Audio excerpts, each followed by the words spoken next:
Kita ke topik lainnya, Presiden Prabowo Subianto menandatangani peraturan presiden atau Perpres yang menyebut posisi sekretaris kabinet ada di bawah Sekretariat Militer Presiden atau Setmilpres. Penerapan aturan ini pun ditegaskan Kepala Staf Angkatan Darat Jenderal Maruli Simanjuntak bahwa dengan struktur itu, Letkol Teddy Indrawijaya tidak perlu mundur dari TNI.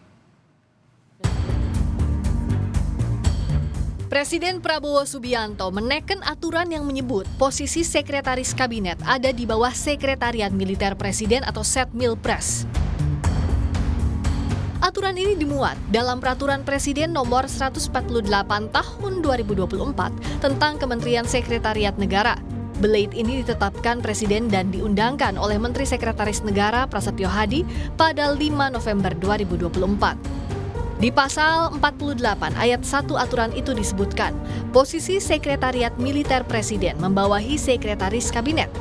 Lalu dalam pasal 121 ayat 2 soal hak keuangan dan fasilitas lainnya dijelaskan rinci dalam hal Sekretaris Kabinet, sebagaimana dimaksud dalam pasal 118 ayat 4 berasal dari prajurit TNI atau anggota Polri. Hak keuangan dan fasilitas lainnya disesuaikan dengan golongan kepangkatan. Sementara terkait status militer aktif Seskap, Letkol Teddy, Kepala Staf Angkatan Darat Jenderal TNI Maruli Simanjuntak mengatakan, Sekretaris Kabinet Letnan Kolonel Teddy Indrawijaya tidak perlu mundur dari TNI. Kasat bilang, secara struktural saat ini Seskap ada di bawah Setmilpres sehingga posisi ini masih dapat dijabat oleh seorang militer aktif. Berarti penegasan Pak Letkol Teddy tidak harus mundur ya Pak? Kalau berdasarkan dari juru bicara kepresidenan kemarin itu kan ada penyampaiannya bahwa ada Perpres bahwa Seskap di bawah Setmilpres. Setmilpres dari dulu dipimpin oleh bintang 2, tidak ada yang pensiun dari sejak aturannya ada. Artinya tidak harus mundur. Seharusnya di situ kalau berdasarkan itu tidak harus. Pak, tapi dianggap melanggar undang-undang yang lama. Enggak, kan di Setmilpres kan sudah ada tentara memang. Setmilpres kan tentara. Namun soal TNI duduki jabatan sipil, sejumlah pengamat mengingatkan.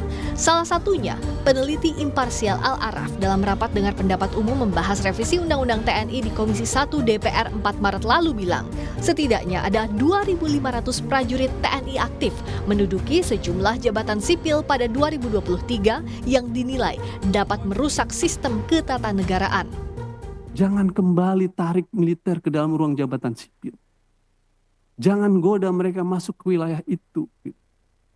Karena itu akan merusak tata sistem ketatanegaraan kita. Para pegawai negeri sipil punya harapan, punya mimpi untuk menjadi direktur, untuk menjadi pejabat.